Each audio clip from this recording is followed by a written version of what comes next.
असूलों पे जहाँ आँच आए टकराना ज़रूरी है, जो ज़िंदा हो तो फिर नज़र आना ज़रूरी है। नई पीढ़ी के खुद मुख्तियारों को कौन समझाए, कहाँ से बच के चलना है, कहाँ जाना ज़रूरी है। द अनम्यूट देख रहे हो तुसीं ते मैं हाँ तुहाडे नाल गुरनीत। प्रोग्राम संवाद विच अदीब अजीज़ दोस्तों एक मरतबा फिर तो हार्दिक स्वागत करते हाँ। दरअसल साडी नवीं पीढ़ी दे विच अज दे इस दौर दे विच किते ना किते एक खदशा है, एक कमी पाई जाती है कि वो अपने फ्यूचर नूं लैके बहुत ज़्यादा क्लीयर दिखाई नहीं दिंदे। क्योंकि ਜਦੋਂ ਅਸੀਂ ਪਾਰਟਿਕੂਲਰਲੀ ਪੰਜਾਬ ਦੀ ਗੱਲ ਕਰਦੇ ਹਾਂ, ਪੰਜਾਬ ਵਿੱਚ ਜਦੋਂ ਵੀ ਸਟੂਡੈਂਟਸ ਨਾਲ ਗੱਲਬਾਤ ਤੁਸੀਂ ਕਰਕੇ ਦੇਖ ਲਓ ਤਾਂ ਉਹਨਾਂ ਦਾ ਇੱਕੋ ਹੀ ਜਵਾਬ ਹੁੰਦਾ ਹੈ, ਜਾਂ ਕਹਿ ਸਕਦੇ ਹਾਂ ਉਹਨਾਂ 'ਚੋਂ ਜ਼ਿਆਦਾਤਰ ਦਾ ਜਵਾਬ ਹੁੰਦਾ ਹੈ ਕਿ ਅਸੀਂ ਇੱਥੇ ਨਹੀਂ ਰਹਿਣਾ, ਅਸੀਂ ਤਾਂ ਬਾਹਰ ਹੀ ਚਲੇ ਜਾਣਾ, ਸੋ ਇੱਥੇ ਪੜ੍ਹ ਕੇ ਜਾਂ ਕੁਝ ਕਰਕੇ ਕੋਈ फ़ायदा नहीं है। ਹਾਲਾਂਕਿ ਆਪਣੇ ਫਿਊਚਰ ਵਾਸਤੇ ਇਸ ਤਰ੍ਹਾਂ ਦੀ ਧਾਰਨਾ ਰੱਖਣਾ ਕਿਸੇ ਵੀ ਸਮਾਜ ਦੇ ਬਾਸ਼ਿੰਦਿਆਂ ਵਾਸਤੇ ਬਹੁਤ ਖਤਰਨਾਕ ਸਿੱਧ ਹੋ ਸਕਦਾ ਹੈ, ਹੋ ਵੀ ਰਿਹਾ ਹੈ, ਅਸੀਂ ਦੇਖਦੇ ਹਾਂ। ਸੋ ਕਿਸ ਤਰ੍ਹਾਂ ਦੀ ਫੀਲਡ ਸਾਨੂੰ ਚੂਜ਼ ਕਰਨੀ ਚਾਹੀਦੀ ਹੈ, particularly if you are planning for abroad. ਅਸੀਂ ਬਹੁਤ ਸਾਰੇ ਕੰਸਲਟੈਂਟਸ ਨੂੰ ਸੁਣਦੇ ਹਾਂ, ਐਕਸਪਰਟਸ ਨੂੰ ਸੁਣਦੇ ਹਾਂ, ਪਰ ਅੱਜ ਦੀ ਇਹ ਵਿਸ਼ੇਸ਼ ਮਿਲਣੀ ਖਾਸ ਮੁਲਾਕਾਤ ਜਿਨ੍ਹਾਂ ਨਾਲ ਮੈਂ ਤੁਹਾਡੀ ਕਰਵਾਉਣ ਜਾ ਰਹੀ ਹਾਂ, ਉਹਨੇ ਮਨਿੰਦਰ ਰਿਸ਼ੀ ਹੋਰੀ ਜੋ expert education and visa consultants ਤੋਂ ਰਾਬਤਾ ਰੱਖਦੇ ਨੇ, ਅੱਜ ਸਾਡੇ ਨਾਲ ਇੱਥੇ ਸਟੂਡੀਓ 'ਚ ਮੌਜੂਦ ਨੇ। ਔਰ ਖਾਸ ਗੱਲ ਇਹਨਾਂ ਦੀ ਇਹ ਹੈ ਕਿ ਬਿਜ਼ਨਸ ਨੂੰ ਅੱਗੇ ਨਾ ਰੱਖਦਿਆਂ ਹੋਇਆਂ ਇੱਕ ਸੋਸ਼ਲ ਸਰਵਿਸ ਦੇ ਮੋਟਿਵ ਦੇ ਨਾਲ ਵੀ ਇਹ ਸਮਾਜ ਦੇ ਵਿੱਚ ਵਿਚਰ ਰਹੇ ਨੇ। ਸਟੂਡੈਂਟਸ ਨੂੰ ਕਿੰਨਾ ਕੋਰਸਿਸ ਨੂੰ ਤਰਜੀਹ ਦੇਣੀ ਚਾਹੀਦੀ ਹੈ, ਜਾਂ ਬਹੁਤ ਸਾਰੇ ਕੰਸਲਟੈਂਟਸ ਜੋ ਤੁਹਾਨੂੰ ਬਹੁਤ ਸਾਰੇ ਕੋਰਸਿਸ ਦੇ ਨਾਲ ਤੁਹਾਡਾ ਤਾਰੁਫ ਹੀ ਨਹੀਂ ਕਰਵਾਉਂਦੇ, ਤੁਹਾਨੂੰ ਜਾਣਕਾਰ ਨਹੀਂ ਕਰਵਾਉਂਦੇ ਤੁਹਾਡੇ ਇੰਟਰਸਟ ਦੇ ਅਕੋਰਡਿੰਗ, ਤੁਹਾਡੇ ਫਿਊਚਰ ਦੇ ਵਾਸਤੇ, ਈਵਨ ਤੁਹਾਡੇ ਬ੍ਰਾਈਟ ਫਿਊਚਰ ਵਾਸਤੇ ਕਿੰਨਾ ਕੋਰਸਿਸ ਨੂੰ ਤਰਜੀਹ ਦੇਣੀ ਚਾਹੀਦੀ ਹੈ। ਤਮਾਮ ਗੱਲਾਂ ਬਾਤਾਂ ਅੱਜ ਦੇ ਇਸ ਪ੍ਰੋਗਰਾਮ ਦੇ ਵਿੱਚ ਕਰਾਂਗੇ। ਮਨਿੰਦਰ ਜੀ ਪ੍ਰੋਗਰਾਮ ਵਿੱਚ ਸਵਾਗਤ ਹੈ। ਸਤਿ ਸ਼੍ਰੀ ਅਕਾਲ ਜੀ। ਸਭ ਤੋਂ ਪਹਿਲਾਂ ਮੈਂ ਚਾਹਾਂਗੀ ਕਿ ਤੁਸੀਂ ਸਾਡੇ ਦਰਸ਼ਕਾਂ ਨੂੰ ਆਪਣੀ ਆਰਗੇਨਾਈਜੇਸ਼ਨ ਰਿਗਾਰਡਿੰਗ ਕੁਝ ਦੱਸੋ।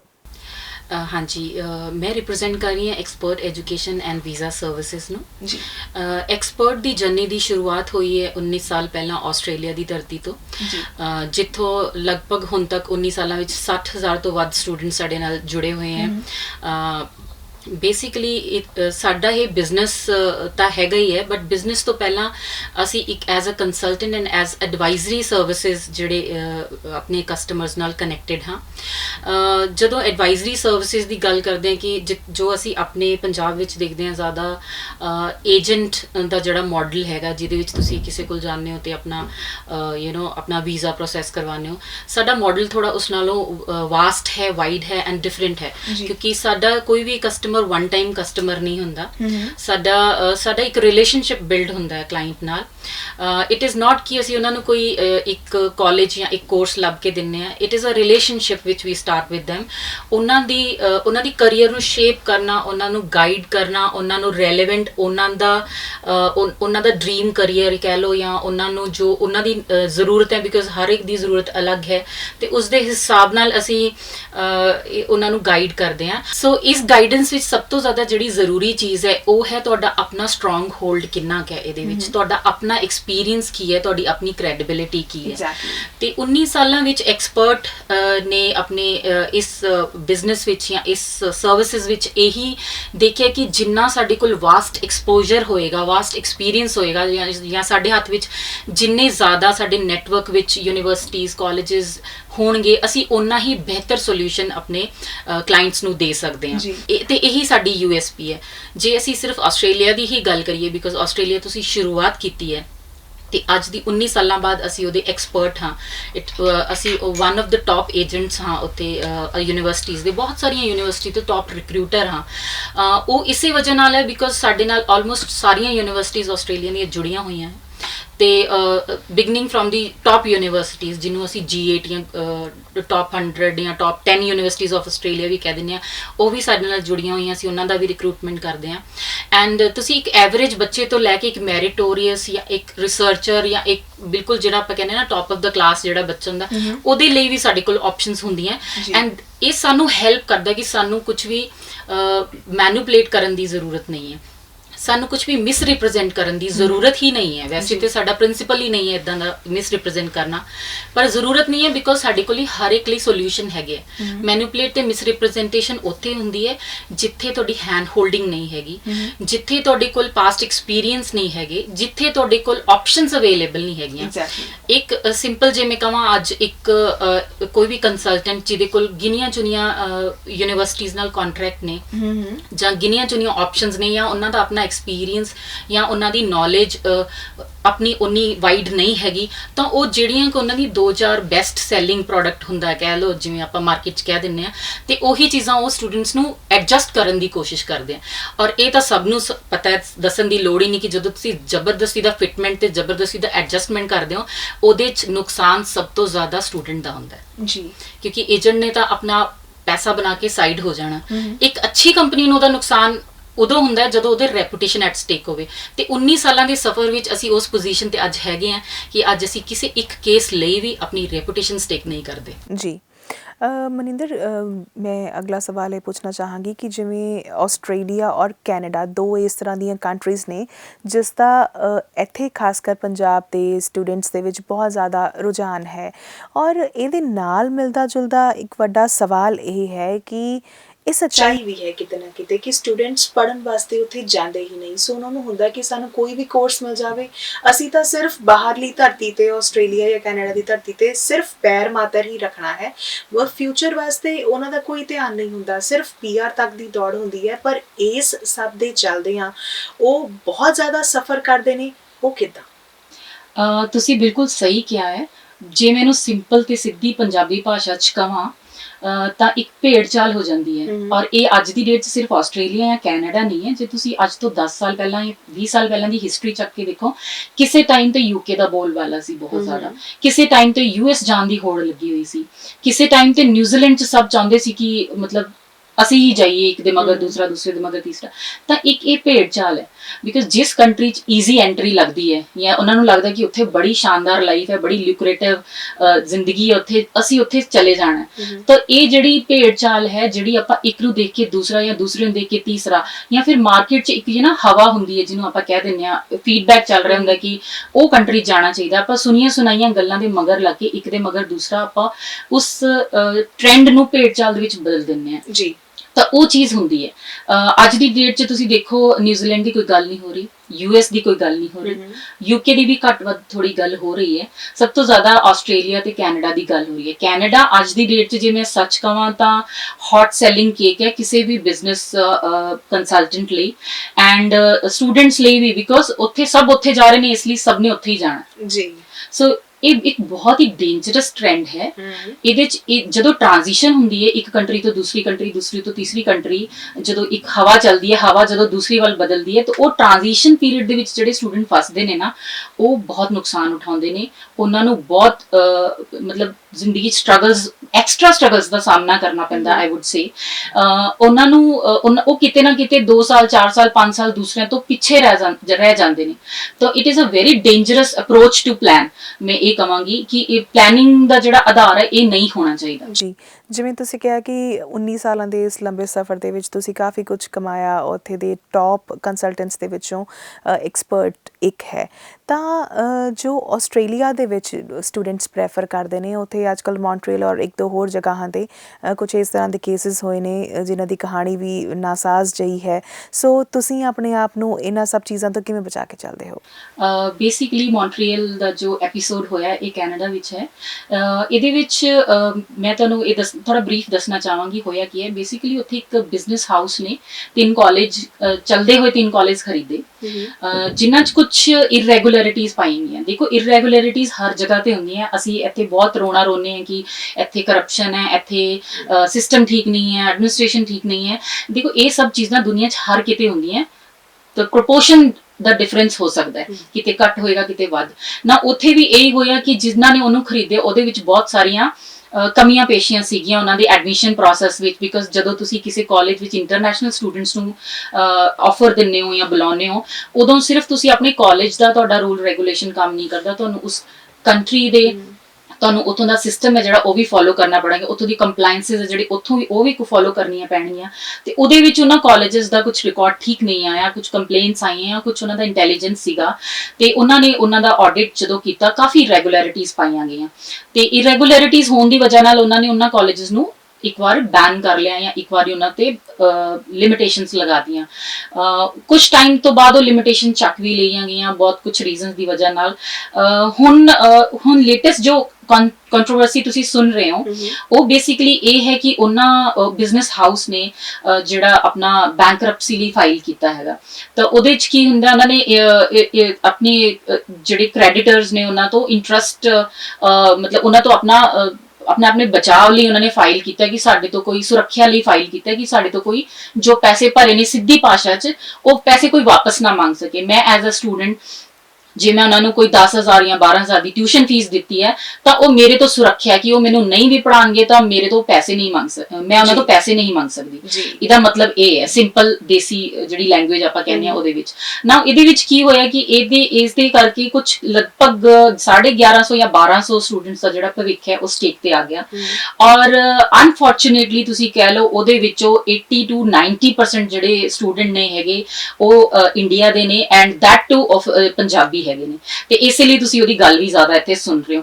ਹੁਣ ਇਹ ਬਹੁਤ ਸੈਡ ਹੈ ਪਾਰਟ ਸਟੋਰੀ ਦਾ ਕਿ ਪੰਜਾਬੀ ਹੀ ਕਿਉਂ, ਤੇ ਇਹ ਪੰਜਾਬੀ ਹੀ ਕਿਉਂ, ਔਰ ਉਹ ਜਿਹੜਾ ਬਿਜ਼ਨਸ ਹਾਊਸ ਆ ਉਹ ਵੀ ਕਿਸੇ ਪੰਜਾਬੀ ਦਾ ਨਹੀਂ ਹੈ, ਉਹ ਪੰਜਾਬੀ ਹੀ ਕਿਉਂ ਦਾ ਮੈਨੂੰ ਤਾਂ ਇੱਕੋ ਹੀ ਆਨਸਰ ਸਮਝ ਆਉਂਦਾ ਕਿ ਅਸੀਂ ਸ਼ਾਇਦ ਫੈਸਲੇ ਲੈਣ ਚ ਉਹਨੇ ਦ੍ਰਿੜ ਨਹੀਂ ਹੈਗੇ ਜਾਂ ਵਧੀਆ ਨਹੀਂ ਹੈਗੇ, ਜਾਂ ਅਸੀਂ ਚੰਗੀ ਤਰ੍ਹਾਂ ਐਨਾਲਾਈਜ਼ ਨਹੀਂ ਕਰਦੇ ਚੀਜ਼ਾਂ ਨੂੰ। ਤੇ ਜਿਵੇਂ ਸਾਨੂੰ ਕੋਈ ਦੱਸ ਦਿੰਦਾ, ਜਿਵੇਂ ਮੈਂ ਤੁਹਾਨੂੰ ਭੇੜ ਚਾਲ ਵਾਲੀ ਗੱਲ ਕਹੀ ਪਹਿਲਾਂ ਕਿ ਭੇੜ ਚਾਲ ਚ ਆ ਕੇ ਅਸੀਂ ਡਿਸੀਜਨ ਲੈ ਲੈਂਦੇ ਹਾਂ, ਫੈਸਲੇ ਕਰ ਲੈਂਦੇ ਹਾਂ, ਤੇ ਉਹਨਾਂ ਫੈਸਲਿਆਂ ਦੇ ਨਤੀਜੇ ਸਾਨੂੰ ਏਦਾਂ ਭੁਗਤਣੇ ਪੈ ਜਾਂਦੇ ਨੇ। ਕਈ ਵਾਰ ਲੋਕ ਨਿਕਲ ਵੀ ਜਾਂਦੇ ਆ ਪ੍ਰੋਬਲਮਸ ਵਿੱਚੋਂ, ਪਰ ਰਿਸਕ ਜਿਹੜਾ ਹੈਗਾ ਨਾ ਜਿਹਨੂੰ ਆਪਾਂ ਕਹਿੰਦੇ ਆ ਕਿ ਪ੍ਰੋਨ ਟੂ ਰਿਸਕ ਬਹੁਤ ਜ਼ਿਆਦਾ ਹੋ ਜਾਂਦਾ ਜਦੋਂ ਤੁਸੀਂ ਫੈਸਲੇ ਸਹੀ ਨਹੀਂ ਲੈਂਦੇ। ਕਿਉਂ ਸਾਊਥ ਇੰਡੀਆ ਦੇ ਬੱਚੇ ਉਸ ਗਰੁੱਪ 'ਚ ਨਹੀਂ ਹੈਗੇ, ਕਿਉਂ ਦੇਸ਼ ਦੇ ਹੋਰ ਹਿੱਸਿਆਂ ਤੋਂ ਬੱਚੇ ਉੱਥੇ ਕਿਉਂ ਨਹੀਂ ਹੈਗੇ।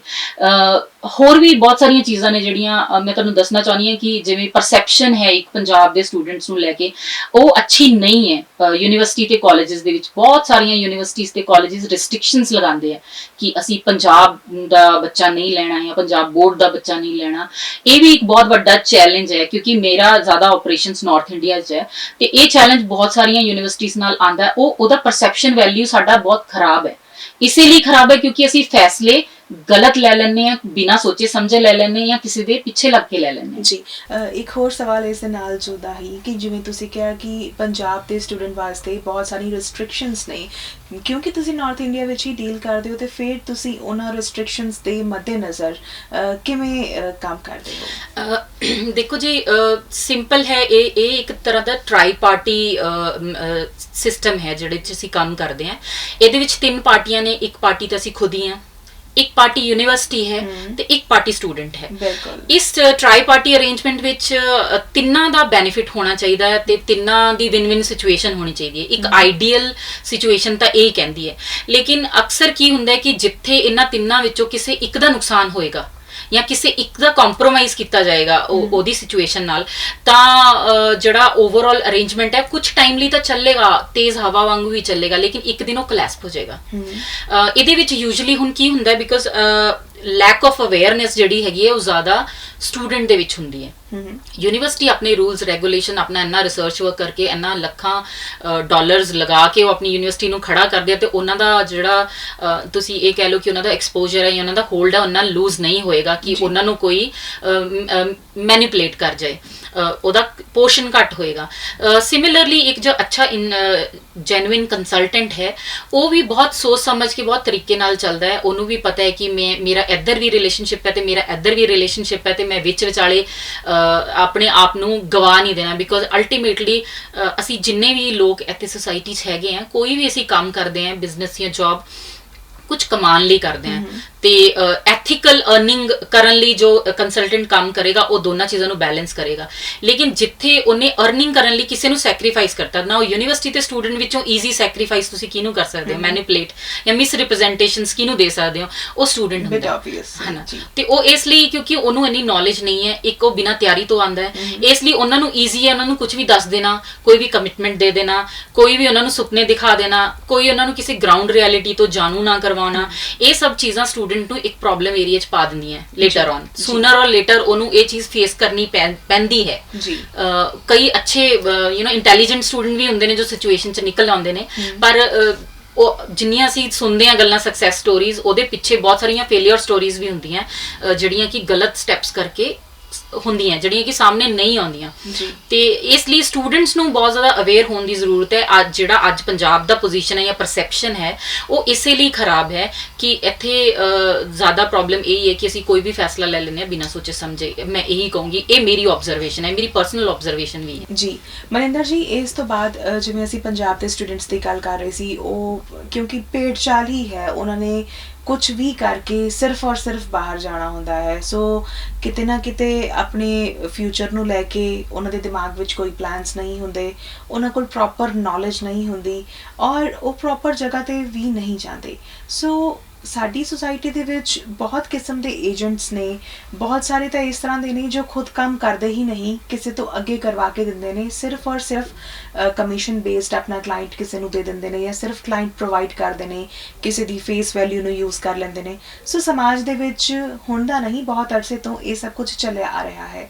ਸੋ ਤੁਹਾਨੂੰ ਸਵਾਲ ਇਹ ਹੈ ਕਿ ਇੱਕ ਸਟੂਡੈਂਟ ਨੇ ਜਦੋਂ ਬਾਹਰ ਜਾਣ ਵਾਸਤੇ ਪਲਾਨਿੰਗਸ ਕਰਨੀਆਂ ਨੇ ਤਾਂ ਉਹ ਕੰਸਲਟੈਂਟ ਨੂੰ ਕਿਵੇਂ ਚੂਜ਼ ਕਰੇ? ਜਿਹੜਾ ਤੁਸੀਂ ਸਵਾਲ ਪੁੱਛਿਆ ਉਸ ਤੋਂ ਪਹਿਲਾਂ ਮੈਂ ਤੁਹਾਨੂੰ ਇੱਕ ਚੀਜ਼ ਹੋਰ ਕਹਿਣਾ ਚਾਹਾਂਗੀ ਕਿ ਜਿਹੜੀਆਂ ਮਾਲ ਪ੍ਰੈਕਟਿਸਿਸ ਇਨ ਐਨੀ ਟ੍ਰੇਡ ਹੁੰਦੀਆਂ ਨੇ ਉਹ ਸਭ ਜਗ੍ਹਾ ਹੁੰਦੀਆਂ ਨੇ। ਸਾਡੇ ਟ੍ਰੇਡ ਵਿੱਚ ਜ਼ਿਆਦਾ ਇਸ ਲਈ ਹੈ ਕਿ ਸਾਡਾ ਕੋਈ ਰੈਗੂਲੇਟਰੀ ਸੈਟਅਪ ਨਹੀਂ ਹੈ, ਕੋਈ ਲਾਜ਼ ਨਹੀਂ ਬਣੀਆਂ ਹੋਈਆਂ ਸਾਡੇ ਲਈ।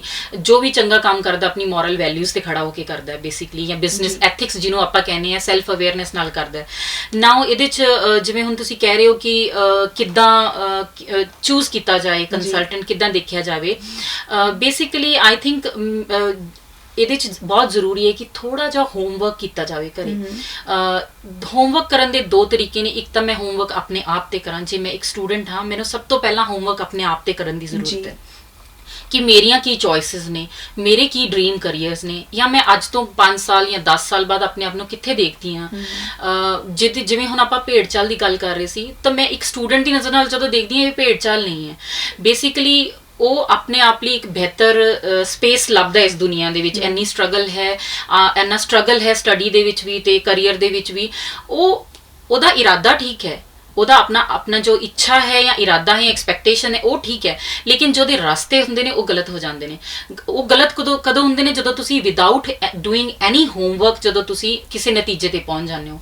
ਤੇ ਇੱਕ ਅੱਛਾ ਫੈਸਲਾ ਉਹੀ ਹੁੰਦਾ ਜਦੋਂ ਤੁਸੀਂ ਚੀਜ਼ਾਂ ਐਨਾਲਾਈਜ਼ ਕਰਕੇ ਕਰਦੇ ਹੋ। ਤਾਂ ਪਹਿਲਾ ਹੋਮਵਰਕ ਮੇਰਾ ਆਪਣੇ ਆਪ ਤੇ ਹੋਣਾ ਚਾਹੀਦਾ ਹੈ ਕਿ ਮੇਰੀ ਆਪਣੀਆਂ ਸਟਰੈਂਥਸ ਕੀ ਨੇ ਐਜ਼ ਅ ਸਟੂਡੈਂਟ, ਮੇਰਾ ਇੰਟਰਸਟ ਕਿਹਦੇ 'ਚ ਹੈ, ਜਾਂ ਮੈਂ ਆਪਣੇ ਆਪ ਨੂੰ ਕਿੱਥੇ ਖੜਾ ਦੇਖਦੀ ਹਾਂ। ਉਸ ਤੋਂ ਨੈਕਸਟ ਹੋਮਵਰਕ ਮੇਰਾ ਹੈ ਕਿ ਮੇਰੇ ਜਿਹੜੇ ਇੰਟਰਸਟ ਨੇ ਉਹਨੂੰ ਮੈਚ ਕਰਨ ਲਈ ਮੈਂ ਕਿਹਦੇ ਕੋਲ ਜਾਣਾ ਹੈ। That is choice of consultant.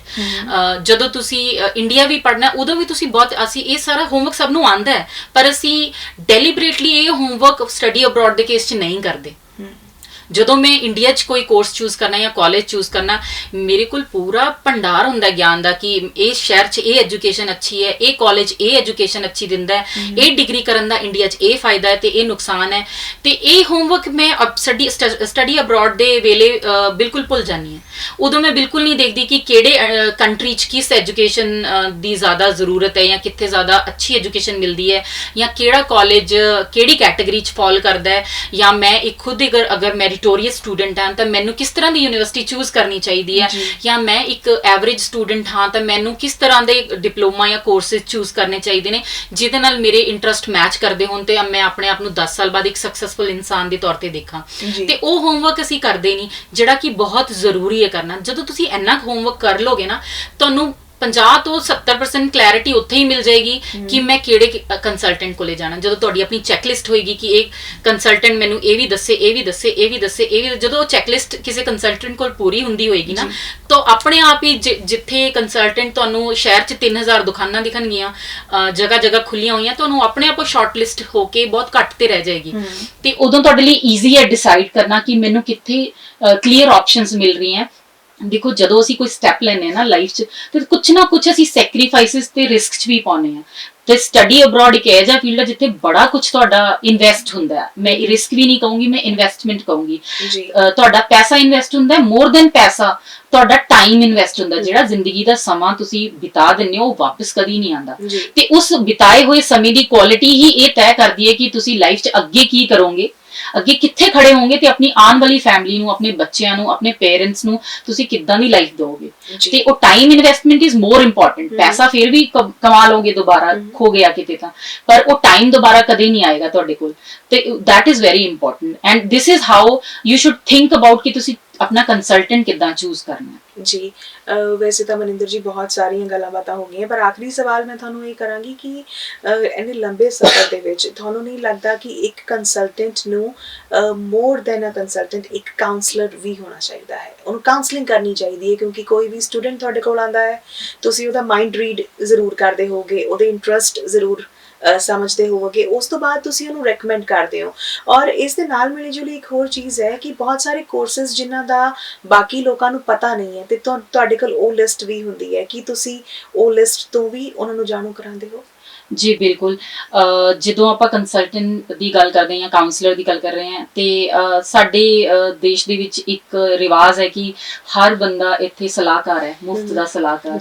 ਤੇ ਇੱਕ ਸਟੂਡੈਂਟ ਹੋਣ ਦੇ ਨਾਤੇ ਜਾਂ ਇੱਕ ਸਟੂਡੈਂਟ ਦੀ ਫੈਮਿਲੀ ਹੋਣ ਦੇ ਨਾਤੇ ਇਹ ਵੀ ਬਹੁਤ ਜ਼ਰੂਰੀ ਹੈ ਕਿ ਤੁਸੀਂ ਇਹ ਜਾਣੋ ਕਿ ਜਿਹੜਾ ਸਾਹਮਣੇ ਵਾਲਾ ਸਲਾਹ ਦੇ ਰਿਹਾ ਹੈ ਉਹ ਕਿਸ ਬੇਸਿਸ ਤੇ ਦੇ ਰਿਹਾ ਹੈ। ਉਹ ਆਪਣੇ ਇੱਕ ਪਰਸਨਲ ਐਕਸਪੀਰੀਅੰਸ ਤੋਂ ਦੇ ਰਿਹਾ ਹੈ, ਜਾਂ ਉਹਦਾ ਕੋਈ ਵਾਈਡ ਉਸ ਫੀਲਡ ਵਿੱਚ ਐਕਸਪੋਜ਼ਰ ਹੈਗਾ, ਜਾਂ ਉਹ ਬਹੁਤ ਸਾਲਾਂ ਤੋਂ ਉਹਦੇ ਵਿੱਚ ਕੰਮ ਕਰ ਰਿਹਾ ਹੈ, ਜਾਂ ਉਹ ਕਿੰਨੀ ਦੂਰ ਦੂਰ ਤੱਕ ਕਨੈਕਟਡ ਹੈ, ਕਿੰਨੀਆਂ ਯੂਨੀਵਰਸਿਟੀਜ਼ ਨਾਲ ਕਨੈਕਟਡ ਹੈ, ਜਾਂ ਉਹਦਾ ਖੁਦ ਦਾ ਆਪਣਾ ਪਰਸਨਲ ਅਚੀਵਮੈਂਟ ਕੀ ਹੈ ਲਾਈਫ ਦੇ ਵਿੱਚ। ਤੇ ਇਹਨਾਂ ਸਭ ਚੀਜ਼ਾਂ ਨਾਲ ਤੁਸੀਂ ਤੈਅ ਕਰ ਪਾਉਂਦੇ ਹੋ ਕਿ ਸਾਹਮਣੇ ਵਾਲਾ ਸਲਾਹ ਕਿੱਦਾਂ ਦੀ ਦੇ ਰਿਹਾ। ਯੂਜੂਅਲੀ ਕੀ ਹੁੰਦਾ ਹੈ ਕਿ ਹਰ ਬੰਦਾ ਆਪਣੇ ਇੱਕ ਐਕਸਪੀਰੀਅੰਸ ਤੋਂ ਦੱਸਦਾ, ਔਰ ਇਹ ਸਭ ਤੋਂ ਵੱਡਾ ਬੈਰੀਅਰ ਅੱਜ ਦੀ ਡੇਟ 'ਚ ਤੁਸੀਂ ਮੇਰੇ ਤੋਂ ਪੁੱਛੋ ਤਾਂ ਬਹੁਤ ਸਾਰੇ ਸਟੂਡੈਂਟਸ ਨੂੰ ਮੈਂ ਮਿਲਦੀ ਹਾਂ ਜਿਹੜੇ ਕਹਿੰਦੇ ਨੇ ਕਿ ਮੇਰੇ ਰਿਸ਼ਤੇਦਾਰ ਕੈਨੇਡਾ ਰਹਿੰਦੇ ਨੇ, ਮੈਂ ਤਾਂ ਉੱਥੇ ਜਾਣਾ ਹੈ, ਮੇਰੇ ਦੋਸਤ ਉੱਥੇ ਗਏ ਨੇ ਫਲਾਣੇ ਕਾਲਜ ਦੇ ਵਿੱਚ, ਮੈਂ ਤਾਂ ਉੱਥੇ ਜਾਣਾ, ਫਲਾਣੇ ਸ਼ਹਿਰ ਦੇ ਵਿੱਚ ਮੇਰੀ ਭੂਆ ਰਹਿੰਦੀ, ਉਹ ਸਾਨੂੰ ਸਾਂਭ ਲਏਗੀ। ਤਾਂ ਇਸ ਤਰ੍ਹਾਂ ਦੀਆਂ ਜਿਹੜੀਆਂ ਫ੍ਰੀ ਦੀਆਂ ਸਲਾਹਾਂ ਇੱਧਰੋਂ ਉੱਧਰੋਂ ਮਿਲਦੀਆਂ, ਉਹ ਬਹੁਤ ਹੀ ਡੇਂਜਰਸ ਨੇ, ਬਿਕੋਜ਼ ਅਸੀਂ ਆਪਣੇ ਆਪ ਨੂੰ ਪਹਿਲਾਂ ਐਨਲਾਈਜ਼ ਨਹੀਂ ਕਰਦੇ ਕਿ ਸਾਨੂੰ ਕੀ ਚਾਹੀਦਾ ਹੈ। ਅਸੀਂ ਇੱਥੇ ਤਾਂ ਬਹਿ ਕੇ ਕਦੀ ਦੂਸਰੇ ਦੇ ਹਿਸਾਬ ਨਾਲ ਕੰਮ ਨਹੀਂ ਕਰਦੇ। ਅਸੀਂ ਕਦੀ ਇਹ ਇੱਥੇ ਰਹਿ ਕੇ ਤਾਂ ਕਦੀ ਇਹ ਨਹੀਂ ਕਹਿੰਦੇ ਕਿ ਤੁਹਾਨੂੰ ਇਹ ਖਾਣਾ ਪਸੰਦ ਹੈ ਤਾਂ ਮੈਂ ਇਹ ਖਾਵਾਂਗੀ, ਹੈਨਾ। ਜਾਂ ਤੁਸੀਂ ਇਹ ਨਹੀਂ ਕਹਿੰਦੇ ਕਿ ਹਾਂ ਮੇਰੇ ਬੱਚੇ ਦਾ ਐਡਮਿਸ਼ਨ ਅੱਜ ਬੈਂਗਲੌਰ ਹੋ ਗਿਆ, ਪਰ ਉਹ ਉੱਥੇ ਭੂਆ ਨਹੀਂ ਰਹਿੰਦੀ, ਤਾਂ ਉੱਥੇ ਸਾਂਭੇਗਾ ਕੌਣ? ਤੇ ਇੱਥੇ ਤਾਂ ਅਸੀਂ ਇਹ ਚੀਜ਼ਾਂ ਨਹੀਂ ਸੋਚਦੇ। ਅਸੀਂ ਬਾਹਰ ਕਿਉਂ ਸੋਚਦੇ? ਜਿੱਥੇ ਤੁਸੀਂ ਇੰਨਾ ਕੁਝ ਸਟੇਕ ਤੇ ਰੱਖ ਕਿ ਇਨਵੈਸਟ ਕਰਕੇ ਬੱਚੇ ਨੂੰ ਭੇਜ ਰਹੇ ਹੋ, ਤਾਂ ਉੱਥੇ ਤੁਸੀਂ ਬਾਕੀ ਚੀਜ਼ਾਂ ਨੂੰ ਐਨਾਲਾਈਜ਼ ਕਰੋ। ਤੁਸੀਂ ਕਾਲਜ ਦਾ ਸਟੈਂਡਰਡ ਐਨਾਲਾਈਜ਼ ਕਰੋ, ਤੁਸੀਂ ਉਸ ਸ਼ਹਿਰ ਦੀਆਂ ਜਿਹੜੀਆਂ ਫੈਸਿਲਿਟੀਜ਼ ਨੇ ਉਹ ਐਨਾਲਾਈਜ਼ ਕਰੋ, ਤੁਸੀਂ ਉਹਦਾ ਫਿਊਚਰ ਮੈਚ ਕਰਦਾ ਹੈ ਉੱਥੇ, ਇੰਟਰਸਟ ਮੈਚ ਕਰਦੇ ਨੇ, ਜਾਂ ਉਹਦੀ ਕਿੰਨੀ ਕੁਆਲਿਟੀ ਐਜੂਕੇਸ਼ਨ ਉਹਨੂੰ ਉੱਥੋਂ ਮਿਲਣੀ ਹੈ, ਉਹ ਚੀਜ਼ਾਂ ਮੈਚ ਕਰੋ। ਇਹ ਜਿਹੜੇ ਦੂਸਰੇ ਫੈਕਟਰਸ ਨੇ, ਮੈਨੂੰ ਨਹੀਂ ਲੱਗਦਾ ਇਹਨਾਂ ਦਾ ਕੋਈ ਜ਼ਿਆਦਾ ਮਹੱਤਵ ਹੈਗਾ ਇਸ ਡਿਸੀਜਨ ਮੇਕਿੰਗ ਦੇ ਵਿੱਚ।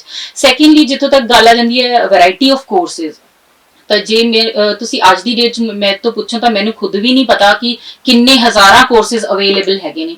ਉਹਦਾ ਮੁੱਖ ਕਾਰਨ ਇਹ ਹੈ ਕਿ ਇੰਡੀਆ ਵਿੱਚ ਜਿਹੜਾ ਐਜੂਕੇਸ਼ਨ ਸਟਰਕਚਰ ਹੈ ਉਹ ਬਹੁਤ ਹੀ ਡਿਫਰੈਂਟ ਹੈ ਅਪ ਟਿਲ ਦੀ ਗ੍ਰੈਜੂਏਸ਼ਨ। ਜੇ ਮੈਂ ਕਹਾਂ ਕਿ ਜਿਵੇਂ ਇੱਥੇ ਤੁਸੀਂ 12th ਕਰਦੇ ਹੋ 12th ਪਾਸ ਕਰਦੇ ਹੋ ਜਾਂ 10th ਪਾਸ ਕਰਦੇ ਹੋ, ਤੁਹਾਡੇ ਨਾ ਲਿਮਿਟਿਡ ਰਸਤੇ ਨੇ ਕਿ ਸਾਇੰਸ ਪੜ੍ਹਿਆ ਤਾਂ ਡਾਕਟਰ ਬਣਨਾ ਹੈ, ਨॉन ਮੈਡੀਕਲ ਪੜ੍ਹ ਲਿਆ ਤਾਂ ਇੰਜੀਨੀਅਰਿੰਗ ਫੀਲਡ ਚਲੇ ਜਾਣਾ ਹੈ, ਜਾਂ ਕਾਮਰਸ ਪੜ੍ਹ ਲਿਆ ਤਾਂ ਬਿਜ਼ਨਸ ਪੜ੍ਹ ਲਿਆ, ਜਾਂ ਅੱਗੇ ਬੀਕਾਮ ਕਰ ਲਿਆ, ਇਦਾਂ ਦੀ ਕੁਝ ਕਾਮਰਸ ਪੜ੍ਹ ਲਿਆ। ਬਟ ਉੱਥੇ ਹਾਈ ਸਕੂਲ ਤੋਂ ਬਾਅਦ ਹੀ ਸਕਿੱਲ ਬੇਸਿਸ ਜਿਹੜੇ ਕੋਰਸਿਸ ਨੇ ਬਹੁਤ ਜ਼ਿਆਦਾ ਅਵੇਲੇਬਲ ਹੁੰਦੇ ਨੇ। ਜਿਹੜਾ ਤੁਹਾਡਾ ਇੰਟਰਸਟ ਏਰੀਆ, ਉਹਦੇ ਵਿੱਚ ਡਿਫਰੈਂਟ ਬ੍ਰਾਂਚਿਸ ਓਪਨ ਹੁੰਦੀਆਂ, ਉਹ ਬ੍ਰਾਂਚਿਸ ਨੂੰ ਤੁਸੀਂ ਹਾਈ ਸਕੂਲ ਤੋਂ ਬਾਅਦ ਹੀ ਸਟੱਡੀ ਕਰ ਸਕਦੇ ਹੋ। ਤੇ ਇਹਦੇ 'ਚ ਅਵੇਅਰਨੈਸ ਇਸ਼ੂ ਹੁੰਦਾ ਹੈ। ਜਦੋਂ ਤੁਸੀਂ ਆਪਣਾ ਹੋਮਵਰਕ ਕਰ ਲੈਂਦੇ ਹੋ ਤਾਂ ਤੁਹਾਨੂੰ ਇੱਥੋਂ ਪਤਾ ਹੁੰਦਾ ਕਿ ਮੇਰਾ ਇੰਟਰਸਟ ਏਰੀਆ ਇਹ ਹੈ, ਤੇ ਮੈਂ ਇਹਦੇ ਵਿੱਚ ਐਕਸਪਲੋਰ ਕਰਾਂ ਕਿਹੜੇ ਕੋਰਸਿਸ ਨੇ।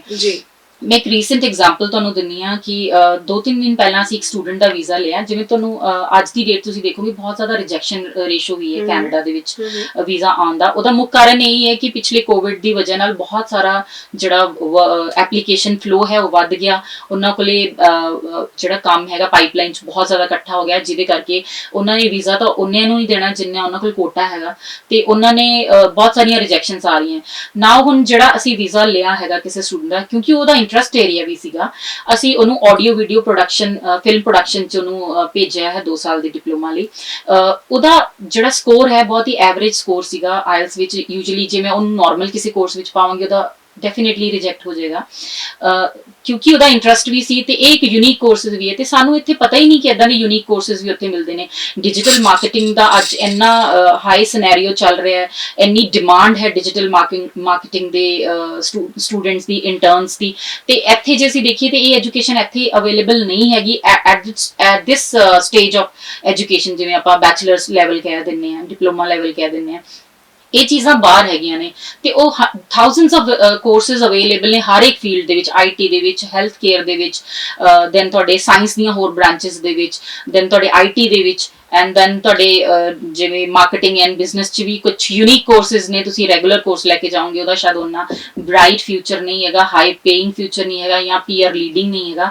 ਤਾਂ ਉਹ ਸਾਰੀਆਂ ਚੀਜ਼ਾਂ ਅਵੇਲੇਬਲ ਹੈਗੀਆਂ। ਵੀ ਡੈਫੀਨੇਟਲੀ ਐਡਵਾਈਸ ਦੀ ਡਿਫਰੈਂਟ ਕੋਰਸਿਸ। ਅਸੀਂ ਸਭ ਤੋਂ ਪਹਿਲਾਂ ਤਾਂ ਇੰਟਰਸਟ ਹੀ ਪੁੱਛਦੇ ਹਾਂ ਕਿ ਤੁਹਾਨੂੰ ਪੜ੍ਹਨਾ ਕੀ ਪਸੰਦ ਹੈ ਤੇ ਤੁਹਾਡਾ ਮੋਟਿਵ ਕੀ ਹੈ ਬਾਹਰ ਜਾਣ ਦਾ, ਤੁਸੀਂ ਕਿਸ ਮੋਟਿਵ ਨਾਲ ਜਾਣਾ ਹੈ। ਏਦਾਂ ਨਹੀਂ ਵੀ ਸਾਡੇ ਕੋਲ ਸਟੂਡੈਂਟ ਆਉਂਦੇ ਨੇ ਜਿਹੜੇ ਕਹਿੰਦੇ ਨੇ ਮੈਂ ਜਾਣਾ ਹੈ ਪੜ੍ਹਨਾ ਤੇ ਵਾਪਸ ਆਉਣਾ, ਮੈਂ ਇੰਡੀਆ ਹੀ ਆਉਣਾ ਹੈ, ਜਾਂ ਮੈਂ ਇੱਥੇ ਆਪਣਾ ਬਿਜ਼ਨਸ ਦੇਖਣਾ ਹੈ, ਜਾਂ ਮੈਂ ਇੱਥੇ ਹੀ ਆ ਕੇ ਕੋਈ ਜੌਬ ਕਰਨਾ ਹੈ, ਤੇ ਉਹਨਾਂ ਦਾ ਕੋਈ ਸੈਟਲਮੈਂਟ ਦਾ ਪਰਪਸ ਨਹੀਂ ਹੁੰਦਾ। ਤਾਂ ਅਸੀਂ ਸਟੂਡੈਂਟ ਦੀ ਜ਼ਰੂਰਤ ਦੇ ਹਿਸਾਬ ਨਾਲ ਉਹਨੂੰ ਗਾਈਡ ਕਰਦੇ ਹਾਂ। ਉਹ ਮੋਸਟ ਇੰਪੋਰਟੈਂਟ ਹੈ। ਔਰ ਇਸ ਡਿਸੀਜਨ ਵਿੱਚ ਸਿਰਫ ਇੱਕ ਫੈਕਟਰ ਨਹੀਂ ਹੁੰਦਾ। ਦੇਖੋ ਚੋਇਸ ਇੱਕ ਫੈਕਟਰ ਹੈ, ਮੋਟਿਵ ਇਹ ਵੀ ਇੱਕ ਫੈਕਟਰ ਹੈ, ਹੋਰ ਬਹੁਤ ਸਾਰੇ ਫੈਕਟਰਸ ਹੁੰਦੇ ਨੇ। ਸਭ ਦਾ ਫਾਈਨੈਂਸ਼ੀਅਲ ਸਟੇਟਸ ਵੀ ਡਿਫਰੈਂਟ ਹੈ, ਉਹਨਾਂ ਦੀਆਂ ਕੈਪੈਸਿਟੀਜ਼ ਡਿਫਰੈਂਟ ਹੈ, ਉਹਨਾਂ ਦੇ ਫਿਊਚਰ ਗੋਲਸ ਡਿਫਰੈਂਟ ਹੈ। ਤਾਂ ਉਹਦੇ ਹਿਸਾਬ ਨਾਲ ਹਰ ਬੱਚੇ ਦਾ ਆਪਣਾ ਇੱਕ ਡਿਜ਼ਾਈਨ ਸੋਲੂਸ਼ਨ ਨਿਕਲ ਕੇ ਆਉਂਦਾ ਹੈ ਜਿਹੜਾ ਅਸੀਂ ਉਹਨਾਂ ਨੂੰ ਐਡਵਾਈਸ ਕਰਦੇ ਹਾਂ।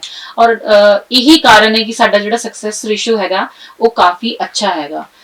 ਆਸਟ੍ਰੇਲੀਆ ਜੇ ਓਵਰਆਲ ਅਸੀਂ ਕੰਪਨੀ ਨੂੰ ਦੇਖਦੇ ਹਾਂ, ਕਿਉਂਕਿ ਸਾਡੀਆਂ ਆਲਮੋਸਟ 40 ਬ੍ਰਾਂਚਸ ਨੇ ਡਿਫਰੈਂਟ ਕੰਟਰੀਜ਼ ਵਿੱਚ, ਤੇ ਸਾਡਾ success ratio is more than 97%। And ਜੇ ਮੈਂ ਇੰਡੀਆ ਦੀ ਗੱਲ ਕਰਾਂ, ਅਸੀਂ ਇੱਥੇ ਹੋਰ ਵੀ ਸਪੈਸੀਫਿਕ ਹੈ। ਨਾਰਥ ਇੰਡੀਆ ਸਾਡੀ ਚੰਡੀਗੜ੍ਹ ਵਿੱਚ ਇੱਕੋ ਹੀ ਬ੍ਰਾਂਚ ਹੈ, ਤੇ ਸਾਡਾ ਇੱਥੇ ਸਕਸੈਸ ਰੇਸ਼ੋ 99% ਹੈ ਜੀ। ਉਹੀ ਇੱਕ ਕਾਰਨ ਹੈ ਕਿ ਅਸੀਂ ਇੰਨਾ ਕੀ ਦੇਖ ਕੇ ਸਟੂਡੈਂਟ ਨੂੰ ਐਡਵਾਈਸ ਕਰਦੇ ਹਾਂ, ਤੇ ਉਹ ਪੂਰਾ ਕਨਵਿੰਸਡ ਹੁੰਦਾ ਉਹਨੇ ਕੀ ਕਰਨਾ ਹੈ, ਉਹਨੂੰ ਪੂਰੀ ਨੌਲੇਜ ਹੁੰਦੀ ਉਹਨੇ ਕੀ ਕਰਨਾ ਹੈ, ਉਹਨੇ ਕੀ ਰਿਪਰੈਜ਼ੈਂਟ ਕੀਤਾ ਯੂਨੀਵਰਸਿਟੀ ਨੂੰ, ਤੇ ਕੀ ਅਸੀਂ ਉਹਨੂੰ ਪੂਰਾ ਰੋਡ ਮੈਪ ਦਿਖਾਉਂਦੇ ਹਾਂ। ਇਟ ਇਜ਼ ਨਾਟ ਕਿ ਉਹ ਬਾਹਰ ਚਲਾ ਗਿਆ ਤਾਂ ਉੱਥੇ ਉਹਨੂੰ ਛੱਡਦਾ। ਏਦਾਂ ਦੇ ਵੀ ਸਟੂਡੈਂਟਸ ਸਾਡੇ ਕੋਲ ਵਾਪਸ ਕੰਟੈਕਟ ਕਰਦੇ ਨੇ ਕਿ ਮੈਂ ਫਰਦਰ ਪ੍ਰੋਗਰੈਸਿਵ ਸਟੱਡੀ ਕੀ ਕਰਨੀ ਹੈ। ਜਿਹੜਾ ਕੋਈ ਇੱਥੋਂ ਡਿਪਲੋਮਾ ਲੈ ਕੇ ਗਿਆ, ਅੱਗੇ ਉਹਨੇ ਕੋਈ ਡਿਗਰੀ ਕਰਨੀ ਹੈ, ਤਾਂ ਪ੍ਰੋਗਰੈਸਿਵ ਸਟੱਡੀ 'ਚ ਵੀ ਜਾਂਦਾ ਸਾਡੇ through. So this is a kind of advisory services ਵਿਚ ਵੀ ਪ੍ਰੋਵਾਈਡ ਟੂ them। ਬਹੁਤ ਅੱਛਾ ਲੱਗਾ ਕਿ ਤੁਸੀਂ ਇੱਥੇ ਆਏ ਔਰ ਸਾਡੇ ਨਾਲ ਗੱਲਬਾਤ ਕੀਤੀ, ਔਰ ਉਮੀਦ ਕਰਦੇ ਹਾਂ ਕਿ ਇਹ तमाम ਗੱਲਬਾਤ ਵਿੱਚੋਂ ਤੁਹਾਨੂੰ ਵੀ ਬਹੁਤ ਕੁਝ ਲੱਭਿਆ ਹੋਵੇਗਾ। ਜ਼ਿੰਦਗੀ ਇੰਨੀ ਆਸਾਨ ਨਹੀਂ ਹੈ ਕਿ ਅਸੀਂ ਕੋਈ ਵੀ ਸਾਨੂੰ ਕੋਈ ਚੋਇਸ ਦੇ ਦੇ ਤੇ ਅਸੀਂ ਉਸ ਨੂੰ ਫੜ ਕੇ ਤੇ ਆਪਣਾ ਫਿਊਚਰ ਪਲਾਨ ਕਰ ਲਈਏ। ਚੋਇਸ ਜਿਹੜੀ ਹੈ ਉਹ ਤੁਹਾਡੀ ਹੋਣੀ ਚਾਹੀਦੀ, ਕਿਉਂਕਿ ਜ਼ਿੰਦਗੀ ਦਾ ਰਿਮੋਟ ਕੰਟਰੋਲ ਤੁਸੀਂ ਸਿਰਫ ਆਪਣੇ ਹੱਥ ਦੇ ਵਿੱਚ ਹੀ ਰੱਖਣਾ ਹੁੰਦਾ ਹੈ। ਕਿਸੇ ਤੇ ਇਹ ਚੀਜ਼ ਜਾਂ ਇਹ ਚੋਇਸ ਕਿਸੇ ਨੂੰ ਨਾ ਦਿਓ ਕਿ ਅਗਰ ਉਹ ਕੁਝ ਤੁਹਾਨੂੰ ਕਹੇ ਤੇ ਉਹਦੇ ਕਹੇ ਤੇ ਤੁਸੀਂ ਹੱਸੋਗੇ, ਅਗਰ ਉਸਨੇ ਤੁਹਾਨੂੰ ਬੁਰਾ ਕਹਿ ਦਿੱਤਾ ਤੇ ਤੁਸੀਂ ਉਹਦੇ ਇੱਕ ਬਟਨ ਨੂੰ ਪ੍ਰੈਸ ਕਰਨ ਤੇ ਤੁਸੀਂ ਰੋ ਪਾਓਗੇ। ਸੋ ਆਪਣਾ ਰਿਮੋਟ ਕੰਟਰੋਲ ਤੁਸੀਂ ਆਪਣੇ ਕੋਲ ਹੀ ਜ਼ਰੂਰ ਰੱਖੋ। ਉਮੀਦ ਕਰਦੇ ਹਾਂ ਕਿ ਅੱਜ ਦੀ ਗੱਲਬਾਤ ਤੁਹਾਨੂੰ ਪਸੰਦ ਜ਼ਰੂਰ ਆਈ ਹੋਏਗੀ। ਮੈਨੂੰ ਗੁਰਨੀਤ ਦਿੰਦੇ ਹੋਏ ਇਜਾਜ਼ਤ ਪ੍ਰੋਗਰਾਮ ਸੰਵਾਦ ਨੂੰ ਇੱਥੇ ਖਤਮ ਕਰਨ ਦੀ। ਰਿਸ਼ੀ ਜੀ ਬਹੁਤ ਬਹੁਤ ਧੰਨਵਾਦ, ਤੁਸੀਂ ਇੱਥੇ ਆ ਕੇ ਗੱਲਬਾਤ ਕੀਤੀ। ਤੁਸੀਂ ਦੇਖਦੇ ਰਹੋ ਦਾ ਅਨਮਿਊਟ। ਮੈਨੂੰ ਯਾਨੀ ਗੁਰਨੀਤ ਦਿੰਦੇ ਹੋਏ ਇਜਾਜ਼ਤ ਪ੍ਰੋਗਰਾਮ ਇੱਥੇ ਖਤਮ ਕਰਨ ਦੀ। ਸ਼ੁਕਰੀਆ।